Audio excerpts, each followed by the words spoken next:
కొట్టుకుపోతున్నా మేము నోరు మూసుకోవాలా? అట్లెందుకు జరుగుతుందండి? అట్లెందుకు చేస్తారా? మీరు దౌర్జన్యం చేస్తుంది అవన్నీ మీరు చేసిన శాఖారెడ్డి గారు సంపత్ గారు ఒక్క నిమిషం ఆగండి, వాడు మాట్లాడివ్వండి సార్. నేను మాట్లాడినప్పుడు వద్దొద్దు, సమయం చాలా తక్కువ. చక్కగా నలుగురు ప్యానలిస్ట్ ఉన్నారు, చర్చిద్దాం, మంచి అంశాలు చర్చిద్దాం. ఎప్పుడో 30 సంవత్సరాల క్రితం జరిగిపోయినాయో 20 సంవత్సరాల క్రితం జరిగిపోయినాయి కాదు, ఇప్పుడు జరుగుతున్నాయి, ఇప్పుడు జరగాల్సినవి, జరగబోయేవి మనం చర్చిద్దాం ప్రజల కోసం. నేను అదే అంటున్నాను సార్. నైతిక హక్కు లేదు అన్నారు, మరి మేము గమ్ముగా ఉండాలా? మీరేం చేస్తున్నా చూస్తూ ఉండాలా? ఎందుకుంటారు? అవసరం ఏముంది? ప్రజాస్వామ్యంలో ఎవరికైనా ప్రశ్నించేస్తుంది. ఒక్క నిమిషం సార్.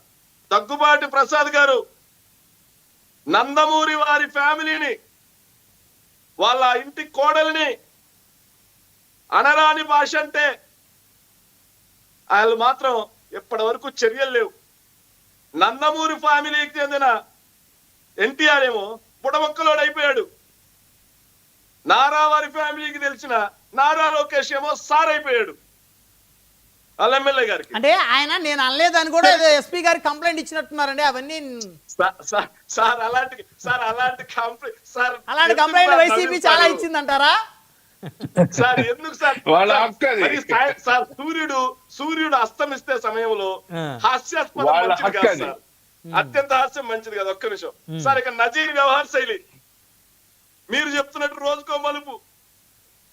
ఆయన కూడా ఇది నా వీడియో కాదని చెప్పేసి ఆయన మాట్లాడుతున్నారు. ఏంటి సార్ ఇది దౌర్భాగ్యం? సార్ బుడ్డా రాజశేఖర రెడ్డి గారు సార్, అది tiger reserve zone. Srisailam is my second home. Srisailam temple is my second home. అంత ఫ్రీక్వెంట్ గా వెళ్తా నేను, అంత పీస్ఫుల్ గా ఫీల్ అవుతా అక్కడ నేను. అక్కడికి నాకైతే చాలా పరిచయాలు సార్. 9 దాటిన తర్వాత దూరణాలకి ఇటు సైడు, అటు సైడ్ తెలంగాణ బోర్డర్ లో నేను కూడా వెయిట్ చేసిన రోజులు ఉన్నాయి. కానీ తప్పతాగి దాడి చేసి మరి ఫారెస్ట్ ఆఫీసర్ మీద వెళ్తే దర్యాప్తు ఏంటి సార్ ఇంకా అరెస్ట్ చేయకుండా? తప్పతాగా ఎవరు? ఎమ్మెల్యే గారు. అది తప్పు కదా, మీరు చూసారా? ఎమ్మెల్యే గారు ఇప్పుడు ఆయన దాడి చేశారని అధికారులు చెప్తున్న మాట, ఫారెస్ట్ ఆఫీసర్లు చెప్తున్న మాట, ఫారెస్ట్ ఆఫీసర్లు ఆరోపిస్తున్న మాట. అదే వైఎస్ఆర్ కాంగ్రెస్ పార్టీ నాయకుడిగా నేను చేస్తుంటే దర్యాప్తు గిర్యాప్తు అని వదులుతారా? అరెస్ట్ చేసి లోపలేస్తారు. ఈ టైంకి అరెస్ట్ చేసి లోపలేరుగా. కనీసం కేసు కట్టలే ఇప్పటి వరకు. చర్యలు చేపట్టండి, వదిలేదు లేదు. పవన్ కళ్యాణ్ గారు చాలా స్పష్టంగా చెప్పారు కదా, ఆయన శాఖ మంత్రిగా, అటవీ శాఖ మంత్రిగా.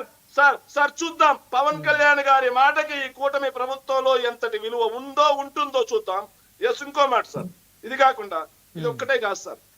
తాడిపత్రిలో జేసీ ప్రభాకర్ రెడ్డి గారు అధికారం చేపట్టినప్పటి నుంచి ఆయన చేస్తున్నటువంటి అరాచకం, జేసీ జాయింట్ కలెక్టర్ స్థాయి అధికారులను బూతులు తిడతాడు, కోర్టు ఉత్తర్వులను ధిక్కరిస్తాడు, ఎవరిని పడితే అలా మాట్లాడతాడు, దౌర్జన్యం చేస్తాడు, బూడిద కోసం కొట్టుకుంటారు. మరి ప్రభుత్వం ఏం చర్యలు చేపట్టింది? నేను స్ట్రైట్ అడుగుతున్నాను సార్. పంతం నానాజీ దళిత డాక్టర్ మీద మాట్లాడిన మాటలు మనం అందరం విన్నాం. మరి ఈ ప్రభుత్వం ఏం చర్యలు చేపట్టింది? క్షమాపణ చెప్పినట్టున్నాడు ఆయన సార్. దెందులూరులో ఏం చర్యలు చేపడుతున్నారు? ఇక థర్మల్లో సార్ ఏదైతే జమ్మల మడుక్కు చెందిన ఆయన ఎమ్మెల్యే ఏం చర్యలు చేపట్టారు? ఇక అచ్చెన్నాయుడు అవినీతి సార్, మంత్రి. ఈరోజు మంత్రుల సమావేశం గురించి మంత్రుల గురించి మాట్లాడుతున్నాం సార్. అచ్చెన్నాయుడు గారి అవినీతి ఏ స్థాయికి వెళ్ళిపోయింది? ఆఖరికి జిఎం స్థాయి అధికారి సెలవులో వెళ్ళిపోయాడు భయపడి లెటర్ రాసి. మరి ఈ ప్రభుత్వం ఏం చర్యలు చేపడుతుంది, చేపట్టబోతుంది? అనగాని సత్యప్రసాద్ సార్, అనగాని సత్యప్రసాద్ గారి గురించి ఆంధ్రజ్యోతి పత్రిక అద్భుతంగా వచ్చేసింది. అదే కాకుండా రేపల్ల పరిసర ప్రాంతాల్లో పబ్లిక్ గా పేకాట శిబిరాలు నడుస్తున్నాయి ఆయన ఆధ్వర్యంలోనే. మరి ఈ ప్రభుత్వం ఇంతకు ముందు ఏం చర్యలు చేపట్టింది, లేకపోతే ఏం చేపట్టబోతుంది? సమాధానం చెప్పాలి. ఇక హోంమంత్రి గారు సార్, లా అండ్ ఆర్డర్ ని సంరక్షణలో పెట్టాల్సినటువంటి హోంమంత్రి గారు ఆవిడ సంతకం లేకుండా పెరోల్ వచ్చేసినట్టు సార్. సంతకం లేకుండా రౌడీ షీటర్ గా ఉన్నటువంటి శ్రీకాంత్ కి పెరోల్ వచ్చేసిందట. ఎట్లా వచ్చేసింది? మా నెల్లూరు జిల్లా ఎమ్మెల్యేలు, మా కూటమి ఆసనాన్ని ఉన్నాడా, లేకపోతే మా సోమిరెడ్డి గారు ఉన్నారా, లేకపోతే మా సునీల్ గారు ఉన్నారా, లేకపోతే మా అమాత్యుల వారు ఉన్నారా, లేకపోతే మా నెల్లూరు పెద్ద ఆయన వేమిరెడ్డి గారు ఉన్నారా? ఎవరున్నారు? సంతకం చూడగానే బయట పెట్టడానికి దానికి దర్యాప్తు చేయాలంటండి, దర్యాప్తు. లేదండి శేఖర్ రెడ్డి గారు, ఇప్పుడు కొంతమంది ఎమ్మెల్యేల వ్యవహార శైలి మీద ముఖ్యమంత్రి గారే ఆగ్రహంగా ఉన్నారు.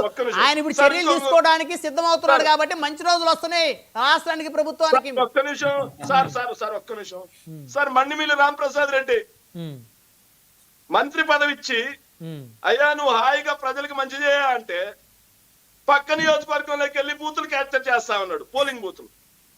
అందరు చూశారు, మీరు చూశారు, మీ కళ్ళతో మీరు చూశారు. ఎంత దారుణంగా సార్, 1 minute కన్క్లూడ్ చేస్తాం. ఎంత దారుణంగా, ఎంత అరాచకంగా సార్, ఎక్కడా లేని అవినీతి పెట్టలేకపోతుంది.